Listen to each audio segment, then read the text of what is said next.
오늘 말씀 사도행전 10장 19절에서 23절까지의 말씀입니다. 사도행전 10장 19절에서 23절까지의 말씀입니다.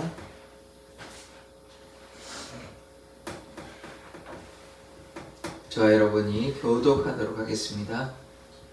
베드로가 그 환상에 대하여 생각할 때에 성령께서 그에게 말씀하시되 두 사람이 너를 찾으니 일어나 내려가 의심하지 말고 함께 가라. 내가 그들을 보내었느니라 하시니. 베드로가 내려가 그 사람들을 보고 이르되 내가 곧 너희가 찾는 사람인데 너희가 무슨 일로 왔느냐. 그들이 대답하되 백부장 보내면 의인이요 하나님을 경외하는 사람이라. 유대 온 족속이 칭찬하더니 네가 거룩한 천사의 지시를 받아 당신을 그 집으로 청하여 말을 들으려 하느니라 한데. 같이 읽겠습니다. 베드로가 불러들여 유숙하게 하니라. 아멘. 아멘. 같이 기도하겠습니다. 하나님이 그 말씀 가운데 거하기를 원합니다. 아멘. 베드로를 사용하신 하나님, 우리를 사용하여 주시옵소서. 아멘. 예수 그리스도의 이름으로 기도드립니다. 아멘. 아멘. 이 베드로는 세 번의 반복적인 환상을 보았지만 여전히 좀 의아해합니다. 이게 받아들이기가 쉽지 않은 입장에서 이것을 좀 받아들이고 순종하면 좋을 텐데 세 번 반복했지만 이 환상이 베드로가 쉽게 이해할 수 있는, 쉽게 받아들일 수는 없는 것입니다. 부정한 짐승을 먹으라고 하니까 아무리 생각해도 이게 하나님 왜 그러실까 이런 마음이 들겠죠. 그러나 어제도 말씀드렸지만 하나님이 말씀하시면 우리의 생각을 내버리고 오직 주님께 순종한 우리들 되기를 원합니다. 그래서 세 번의 환상을 보고 19절에 이제 베드로가 생각을 하는 거죠. 그 환상에 대하여 생각할 때에 성령께서 이제 그에게 말씀하시는 것입니다. 성령께서, 하나님께서 이제 베드로에게 환상만 보여주신 것이 아니라 중간에 이제 말씀도 하시죠. 잡아먹으라. 또 이제 세 번 환상을 보여주시고 뭐라고 하냐면 성령께서, 하나님께서 말씀하십니다. 말씀하시되 두 사람이 너를 찾으니, 이제 말씀으로도 이제 얘기하시는 거죠. 두 사람이 너를 찾으니. 정확하게는 이제 세 사람인데 왜 이제 성령께서 두 사람이라고 얘기했는지 저는 사실 잘 모르겠습니다. 세 사람이 원래 정확한 것이거든요. 분명히 이제 고넬료가 세 사람 보냈습니다. 그런데 왜 두 사람이라고 하는지는 저도 정확한 이유는 모르겠습니다. 근데 종합해서 봤을 때는 세 사람이 맞습니다. 왜냐하면 하인 두라고요. 부화한 사람, 경건한 부화한 사람. 그래서 세 사람이 찾아왔습니다. 그 다음 20절에 보겠습니다. 일어나 내려가 의심하지 말고 함께 가라. 내가 그들을 보내었느니라. 자, 우리가 어떻게 해야 되면 함께 가야 되죠. 함께 가야 하나님의 역사가 나타나는 겁니다. 안 가면요, 하나님의 역사가 안 나타나는 것이죠. 그래서 베드로가 일단은 함께 가야 되고, 가는데 이제 어떻게 되냐면 하나님께서 이제 내가 그들을 보내었느니라. 그래서 우리가 하나님께서 쓰임 받는 자녀 되어야 됩니다. 하나님께서 보내시는 곳에 우리가 함께 가고 또 함께 하나님께서 보내시는 그곳, 보내시는 그 사람이 하나님께서 쓰시는 사람이기 때문에 하나님의 역사가 나타나는 것입니다. 그래서 우리가 어디든지 하나님께서 가라 하시면 가고 멈추라 하시면 멈추고 그렇게 하나님의 말씀에 순종하기를 원합니다. 그렇게 대표적으로 순종한 사람은 누가 있습니까? 아브라함이죠. 아브라함이 본토 아비집을 떠나라 하면 가라 하면 가는 것입니다. 자, 요 백부장 말고 귀한 백부장, 믿음 좋은 백부장 있잖아요. 가라 하면 가고 오라 하면 온다고 이 군대의 명령체계 있으니까 그 말씀 따라 이제 순종하는 그거와 같이 안 오셔도 된다, 말만 하시라, 그렇게 얘기하잖아요. 그런 백부장의 귀한 믿음이 우리의 믿음이 되어야 하는 것입니다. 가라 하면 가고 오라 하면 오고 우리 말만 하셔도 된다, 안 오셔도 된다. 그러니까 이 하나님의 놀라운 역사를 믿는 것입니다. 그래서 우리가 이런 믿음, 오시지 않으셔도 말만 하시면 된다, 명령만 하셔라. 그래서 우리가 하나님께 기도할 때 이런 간절한 믿음 가지고 담대한 믿음 가지고 기도할 때 하나님의 역사가 나타나는 것입니다. 믿음이 참 중요하거든요. 하나님께서 하실 수 있을까? 아니 못하실까? 이렇게 의심하는 것이 아니라 하나님께서 하실 수 있다라고 믿어야 하나님의 역사가 나타나는 것입니다. 하나님 이거 하실 수 있겠습니까? 라고 이렇게 의심하면 안 되는 것이죠. 그래서 예수님께서 할 수 있거든이 무슨 말이냐? 믿는 자에게는 능치 못함이 없느니라. 아멘. 하나님을 온전히 믿고 신뢰해야 되는 것입니다. 그 믿으니까 뭐합니까? 순종하죠. 못 믿으면요, 의심하면 순종할 수가 없죠. 그래서 담대한 믿음 달라고 우리가 주님 앞에 나아가야 하는 것입니다. 그러면 우리가 믿는 자에게는 능치 못하는 것이 없습니다. 우리의 믿음으로 하나님께서 역사하기 때문입니다. 자, 21절의 말씀을 보시겠습니다. 베드로가 내려가 그 사람들을 보고 이르되 내가 곧 너희가 찾는 사람인데 너희가 무슨 일로 왔느냐. 이 베드로를 찾잖아요. 베드로를 와서 이제 시몬 베드로를 찾는데, 그래서 베드로가 이제 내려가서 이제 기도하다가 성령께서 말씀하시고 이제 내려가는 거죠. 베드로도 결국 어쨌든 순종합니다. 의아하긴 하지만 내가 너희가 찾는 사람인데 너희가 무슨 일로 왔느냐 이렇게 묻는 것이죠. 그래서 우리가 베드로와 같이, 이제 베드로는 뭐 여러 번 말씀드렸다시피 도망하거나 배반하는 사람이 아닙니다. 오직 주의 길로 나아가는 사람이고, 성령이 충만하니까 지금 누가 말씀하십니까? 성령께서 말씀하시는 거죠. 하나님께서 말씀하실 때 어떻게 합니까? 순종하죠. 예수님께서 이제 뭐 여러 번 말씀하시고 내가 이제 사흘 만에 부활할 거고 잡혀갈 거고 이런 얘기를 하셨음에도 불구하고 하나님 말씀에 순종했습니까? 하나님 말씀을 따라갔습니까? 도망가고 배반하고 뭐 이렇게 했었는데, 심지어 자기는 결코 다른 사람 다 도망가도 나는 그렇지 않겠다고, 나는 결코 부인하지 않겠다고 그렇게 얘기했지만, 그거는 그냥 자기의 그냥 혼자 다짐에 불과한 것이죠. 그러나 이제 완전히 변화되었잖아요. 완전히 변화되니까 하나님이 하라 하시면 뭐 자기 생각에는 좀 아닌 것 같은데, 율법에 근거하면 아닌 것 같아도 일단 순종하는 것이에요. 가라 하시면, 사실 이 베드로에게는 이방인에게 복음을 증거하는 것이 그렇게 편안한 일이 아니었고 좀 꺼리낌이 있었습니다. 이제 바울과 다르거든요. 그러다 보니까 이거에 대해서 이제 받아들이기가 쉽지 않았으니까, 그러니까 이제 하나님께서 미리 이제 환상을 통해서 이렇게 보여주시니까 좀 가라, 이방인한테 가라 하는 거죠. 근데 결국은 지금 어떻게 됩니까? 기도를 하고, 기도한 다음에 불순종했습니까? 아니죠. 좀 꺼리낌이 있고 좀 아니라고 생각되는데 어떻게 했습니까? 순종했다고요. 그러니까 우리는 어떻게 해야 됩니까? 우리 생각에는 좀 저건 아닌 것 같은데 이렇게 할 수 있잖아요. 그런데 그러지 마시고 하나님께서 말씀하시면 우리가 마음을 돌이켜서 이 베드로와 같이 함께 가고 또 하나님 말씀에 순종해야 되는 겁니다. 순종할 때 하나님의 역사가 나타나는 것입니다. 베드로가 고넬료의 가정에 간 이유가 있어요. 이제 예수를 뒤에 이제 나오는데 예수를 얘기하고, 그래서 뭐 세례도 받고, 뭐 물론 뭐 고넬료가 경건하고 구제하고 하나님께서 기뻐하시는 그런 사람입니다만은, 또 이 베드로를 통해서 또 세례도 베풀고, 그들이 이제 정말 하나님이 사랑하신, 뭐 다른 이제 베드로가 어떤 사람입니까? 유대인에서 인정받는 하나님의 사도잖아요. 그러니까 가면 이게 확실하게 보장이 되는 것 아닙니까? 그러므로 그들의 또 믿음도 다시 한번 확인하기도 하고, 물론 뭐 하나님께서 이미 기뻐하시는 고넬료의 가정이긴 하지만, 그래서 그들이 세례를 받고 놀라운 역사가 나타나는 것이죠. 가지 않았다면 뭐 그들이 뭐 하나님을 배반하진 않고 예수 그리스도를 배반하진 않았겠지만 뭔가 좀 부족한 부분이 있는 것이죠. 세례도 받지 않았기 때문에. 그래서 하나님의 그 역사는 어떻게 나냐? 순종하는 하나님의 사람을 통해서 나타나는 것입니다. 그러니까 순종해야만, 베드로가 거기 가야만 하나님의 역사가 나타나는 것이죠.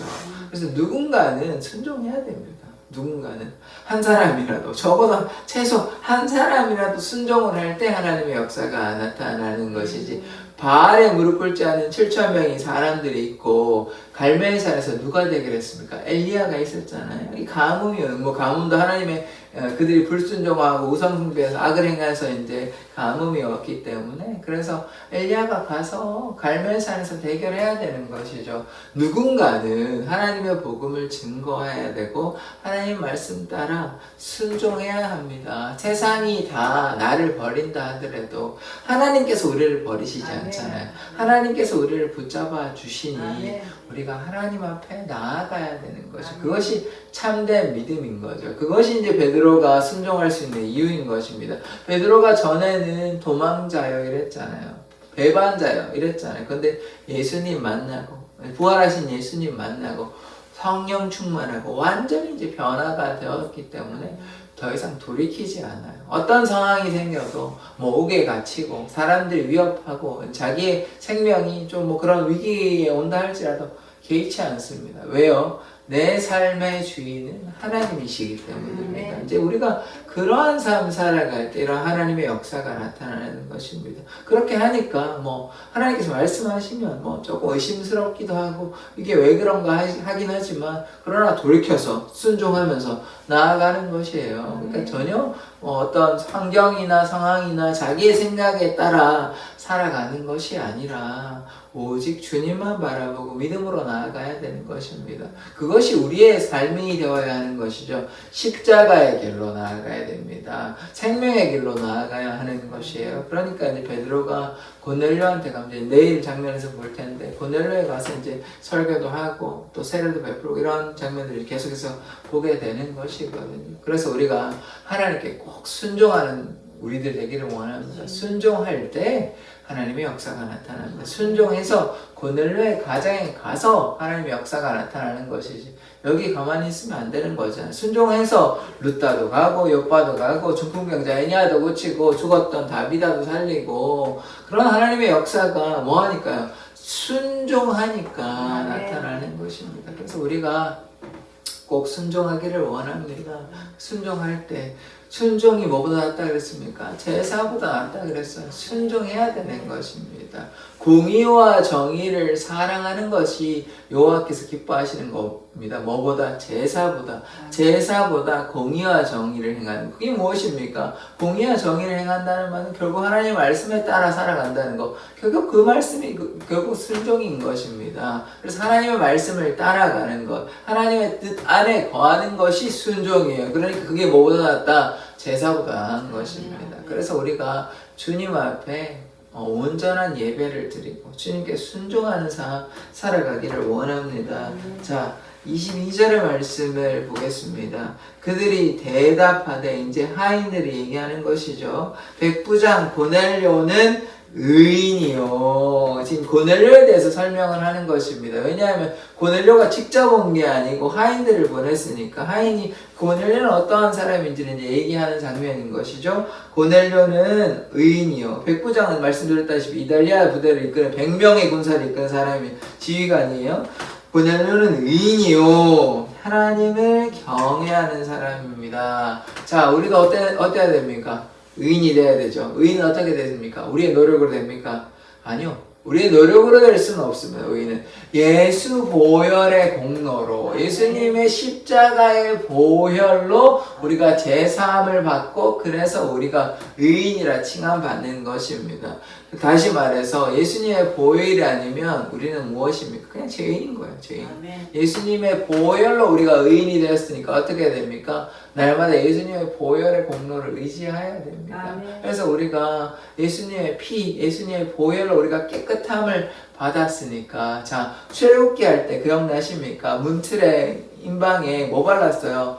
어린 양의 피 발랐잖아요. 그게 이제 예수 그리스도라니까요. 예수 우슬초로 이렇게 발라가지고 그 죽음의 천사가 지나가잖아요. 그게 유월이란 말이에요. 그래서 우리의 죄를 피하게 하는 것, 우리의 죄를 씻은 것이 누굽니까?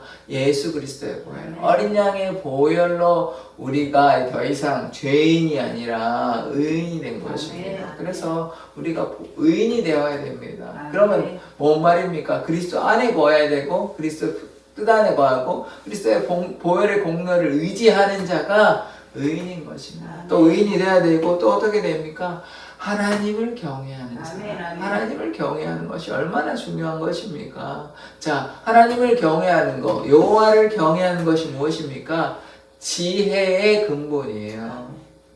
그러니까 이 땅에 아무리 뭐 똑똑하고 이런 게 중요한 게 아닙니다. 뭐 박사를 하고 뭐 세상에서 알아주는 위대한 뭐 노벨상 받는 학자 뭐 중요하고 뭐 또 귀하게 사용받는 거 중요한데 하나님의 나라에서는 여호와를 경외하는 자, 하나님을 경외하는 것이 지혜의 근본입니다. 아멘. 지혜의 근본. 그러니까 딴 거 하는 게 아니고 결국은 뭐예요? 이게 결국 여호와를 경외한다는 말은 무엇이죠? 하나님만 따라가겠다는 것이잖아요. 세상의 뭐 잣대, 세상의 기준 따라가는 것이 아니라 여호와의 말씀대로, 여호와의 뜻대로 거한다. 하나님의 섭리 가운데 거하는 삶 아닙니까? 그것이 하나님을 경외하는 것이에요. 그러면 내 뜻, 내 생각대로 하는 것이 아니죠. 하나님의 뜻대로 거하는 것. 그것이 지혜와 명철이니까 날마다 주님의 뜻 안에 거하는 자. 그래서 하나님만 따라가고 하나님을 경외하는 자. 그래서 그런 사람이 되는 사람을 하나님께서 사용하시는 것입니다. 그래서 고넬료가 뭐 어떤 사역을 했다는 것은 나와 있지는 않지만 적어도 그 주위에 경건한 자라고 얘기했을 때 이 경건한 자는 그냥 뭐 좋게 보이는 자 이런 뜻이 아니잖아요. 그 부하 중에 한 사람도 하나님을 믿었지 않겠습니까? 그래서 고넬료를 통해서 그 주위의 사람에게도 하나님의 귀한 뜻이 나타나는 것이에요. 어떻기 때문에? 하나님을 경외하기 때문에. 우리가 하나님을 경외하면 주위의 사람들도 우리의 모습을 통해서 하나님의 뜻이 흘러가는 것입니다. 그래서 우리가 하나님을 두려워하고 하나님을 경외하는 자 되어야 하는 것입니다. 세상에 어떤 것도 두려워할 게 없거든요. 하나님만 두려워해야 됩니다. 왜냐하면 하나님께서 이 세상을 만드신 창조자시잖아요. 하나님께서 토기장이시고 우리는 진흙이에요. 그래서 우리는 토기고 하나님께서 그냥 버리시면 버리고 우리가 감히 하나님 앞에 나아갈 수 없는 자격 없는 그런 사람입니다. 그러나 하나님의 그 사랑 예수 그리스도의 보혈로 우리가 의롭게 되었고 그래서 우리가 어떻게 해야 되냐? 우리가 의롭게 되었으니 주님께 순종하고 하나님만 경외해야 됩니다. 하나님만 경외할 때 하나님의 역사가 나타나는 것이죠. 뒤에 말씀 보시겠습니다. 유대 온 족속이 칭찬하더니 자 뒤에 보십시오. 유대 사람이 고넬료가 유대인입니까? 아니죠. 이방인인데 유대 온 족속이 칭찬하더니 그래서 우리가 하나님을 경외하면 주위의 사람들이 어떻게 합니까? 우리를 칭찬하는 것입니다. 왜냐하면 우리가 용서하고 사랑하고 허물을 덮어주고 하나님의 사랑만 증거하니까 그들이 우리를 욕할 이유가 별로 없잖아요. 그러면 어떻게 합니까? 우리를 칭찬하겠죠. 저 사람은 선한 사람이다. 하나님의 사람이다. 자, 교회 다니신 저 누구 원사님, 누구 집사님 참 좋다. 누구 장로님 이렇게 이제 우리가 칭찬받는 자 되기를 원합니다. 우리가 하나님의 뜻에 따라 살아가면 사람들이 우리의 모습을 보고 또 하나님의 은혜와 사랑을 깨닫는 것이에요. 그래서 우리가 이러한 고넬료와 같이 하나님을 경외하고 또 어떻게 됩니까? 사람들로부터 칭찬받는 자 되어야 하는 것입니다. 그래서 우리가 하나님만 따라가면 하나님의 은혜 가운데 거하고 좌로나 우로나 치우치지 아니하고 하나님의 말씀만 따라가면 우리의 삶을 통해서 누가 역사하십니까? 하나님께서 역사하시는 것이에요. 물론 고넬료도 귀한 사람이지만 고넬료를 통해 지금 누가 역사하시는 것이에요? 하나님께서 역사하시는 것입니다. 그래서 우리의 노력으로 되는 것이 아니라 우리의 노력이라 하면 우리의 마음을 하나님께 내어놓는 것이고 하나님께 순종하는 것이고 그렇게 하면요 우리를 하나님께서 사용하시니 귀하게 사용하시니 우리를 통해서 하나님의 사랑이 흘러가고 그러면 사람들이 그 하나님의 사랑을 맛보고 깨달아서 그 사람을 칭찬한다는 말은 결국 누구를 칭찬하는 것입니까? 하나님을 칭찬하는 것이죠. 하나님을 높여드리는 것이고 하나님께 영광 돌리는 것입니다. 이것이 하나님의 나라의 방식인 것입니다. 하나님께서 직접적으로 사역하시는 것, 역사하시는 것이 아니라 예수님은 직접적으로 오셨죠. 그런 경우를 제외하고 2000년 전에 그런 경우를 제외하고 어떻게 역사하십니까? 사람을 통해서 역사하신다고요. 그 사람이 변화되고 하나님을 경외하고 그 사람이 하나님의 사랑에 충만할 때에 하나님의 그 사랑이 흘러가고 그러므로 말미암아 그 사람들이 하나님의 사랑을 누리는 것입니다. 그것이 다른 말로 어떻게 얘기한다? 전도라고. 전도가. 그러니까 그들에게 우리가 하나님을 경외하고 하나님의 사랑을 우리가 증거하는 것. 그것이 전도인 것입니다. 그래서 우리가 뭐 해야 됩니까? 먼저 하나님을 경외하고 하나님께 순종하고 하나님의 말씀 따라 살아가는 것이 우선입니다. 그래서 우리가 하나님을 경외하지 아니하고 세속 가운데 세상 가운데 휘둘리면 안 되는 것이에요. 경건이 무엇이라고 했습니까? 고와 가부를 돌아보는 것도 있지만 무엇이에요? 세속에 물들지 아니하는 것. 그래서 하나님의 뜻 안에 거하고 하나님만 경외하고 하나님만 따라갈 때에 그 사람을 하나님께서 어떻게 하신다? 사용하신다는 것입니다. 사용함으로 하나님의 복음이 전파되는 것이에요. 그래서 우리가 날마다 누구 바라보고 누구 따라가야 됩니까? 예수님만 바라보고 예수님만 따라가야 해야 하는 것입니다. 세속에 물들면 안 된다니까요. 고넬료와 이와 같은 좋은 모범이 되는 것입니다. 고넬료가 세속에 막 휘둘렸겠습니까? 세상에 향락에 휘둘리고 욕심 부렸겠습니까? 아니죠. 하나님만 경외한다니까요. 우리가 그러면 고넬료와 같이 하나님만 경외하는 자 되기를 원합니다. 그래서 사람들이 칭찬하죠. 그 다음에 그가 거룩한 천사의 지시를 받아 환상 가운데 천사가 나타났잖아요.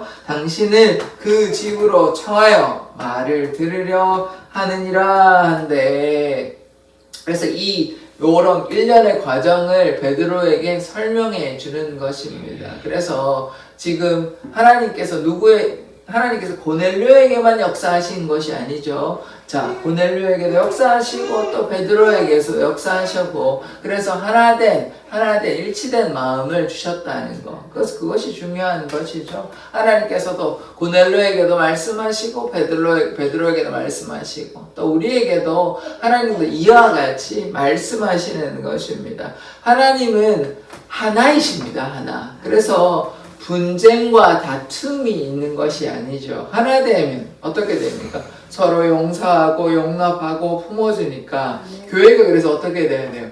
하나된 공동체가 되어야 하는 것입니다. 서로 싸우고 반목하고 질투하고 시기하고 막 이런 것이 아니라 하나 되어야 되는 것이죠. 베드로에게도 역사하시고 또 고넬료에게 역사하시고 우리도 마찬가지로 하나님 이 성도에게도 역사하시고 저 성도에게도 역사하시고 우리 교회에 역사하셔서 교회가 무엇입니까? 하나님을 예배하는 공동체잖아요. 하나님의 말씀 따라 살아가는 것 공동체잖아요. 베드로에게는 이렇게 말씀하시고 고넬료에게는 다르게 말씀하시면 안 되잖아요. 그것이 하나님의 뜻이 아니잖아요. 하나 된 공동체이기 때문에 우리가 이 사랑의 교회가 지구상의 모든 우주적인 교회, 보편적인 교회가 오직 예수 그리스도를 따라가는 교회가 되어야 되는 것입니다. 그러할 때 우리가 하나님의 놀라운 은혜를 경험할 수 있는 것입니다. 이것이 고넬료 가정에 나타난 하나님의 역사이고 이것이 베드로를 통해서 하나님께서 역사하시는 것입니다. 그러니까 마찬가지로 우리 사랑의 교회를 통해서 하나님의 이 놀라운 역사가 나타나기를 원합니다. 그러니까 우리가 뭐 해야 됩니까?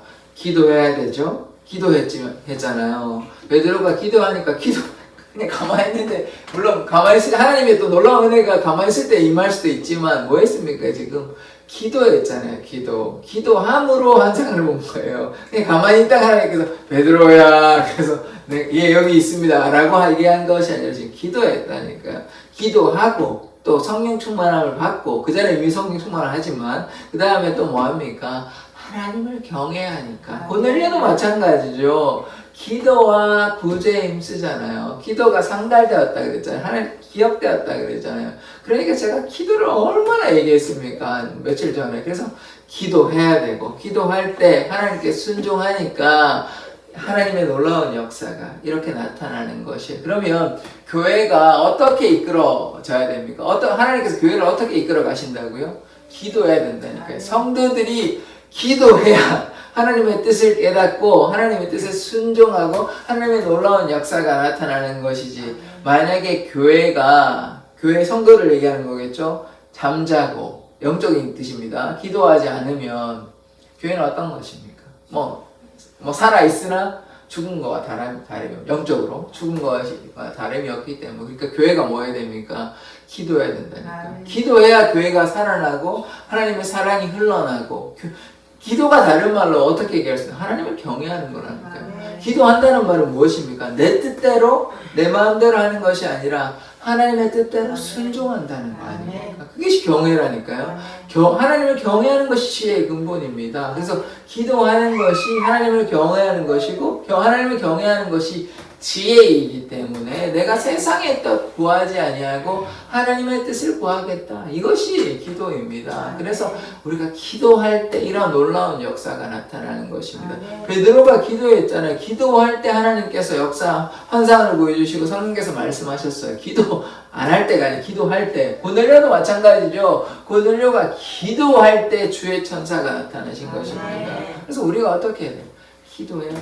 기도할 때 하나님의 역사가 나타나는 것입니다. 자, 23절의 말씀을 보시겠습니다. 베드로가 불러들여 유숙하게 하니라. 그 먼 거리를 왔으니까 좀 바로 갈 수는 없잖아요. 너무 피곤하잖아요. 그래서 좀 쉬었다가 좀 하룻밤 잤겠죠.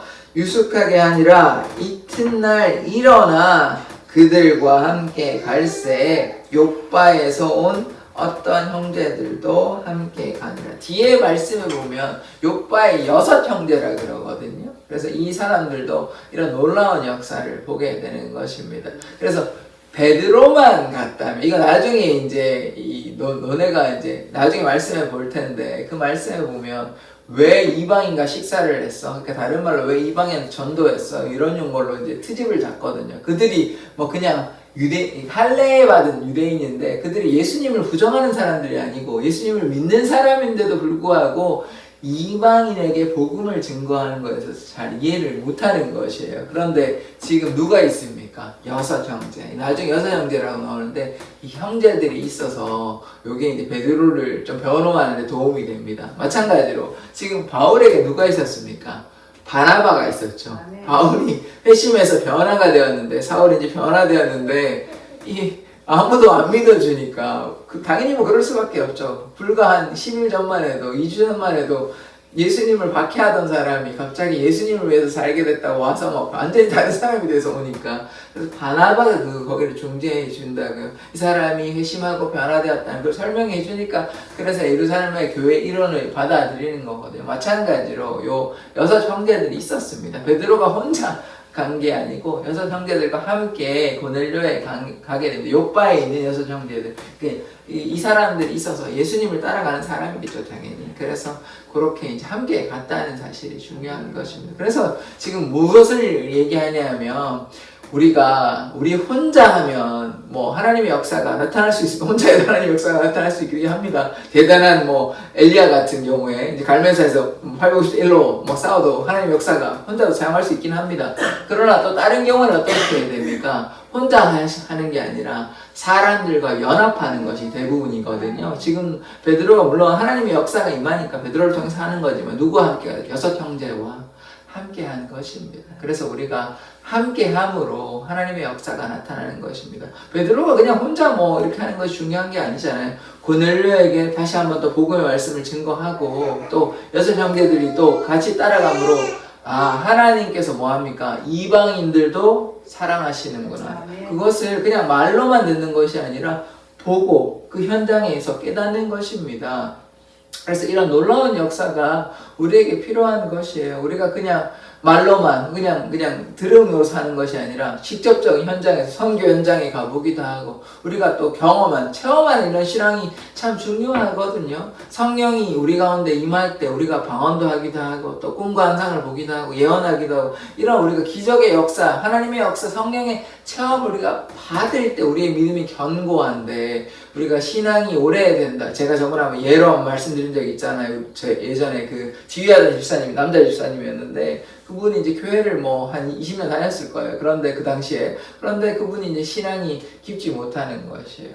왜냐하면 체험적인 신앙이 없는 것입니다. 그래서 우리가 성령의 임재, 성령 세례를 받고 하나님의 역사를 우리가 경험하면 하나님이 살아계시구나 이런 거를 우리가 이해하고 받아들이고 그렇게 할 수 있는데 그 하나님의 역사를 우리가 경험하지 못하면 이런 믿음이 참 연약한 것이에요. 길가에 뿌려진 그런 씨앗처럼 믿음이 참 연약해집니다. 그래서 이렇게 체험하는 신앙, 하나님의 역사를 우리가 보면 어떻게 해야 됩니까? 하나님께 우리의 마음을 내어놓고 하나님께 순종할 때 하나님의 역사가 나타날 줄 믿습니다. 하나님께서 우리를 사랑하시거든요. 이렇게 이제 여섯 형제들도 그런 하나님의 역사를 경험하게 되는 것이에요. 그래서 우리가 하나님께 순종하고 믿음으로 나아가면 하나님께서 우리를 사용하여 줄 줄 믿습니다. 기도하겠습니다.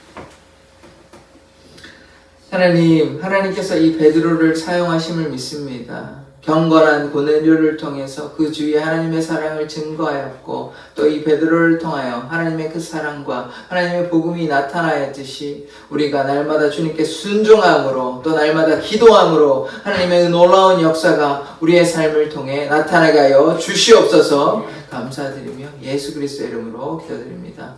아멘. 주기도문으로 예배를 마치도록 하겠습니다. 하늘에 계신 우리 아버지여, 이름이 거룩히 여김을 받으시오며 나라의 임하옵시며 뜻이 하늘에서 이룬 것 같이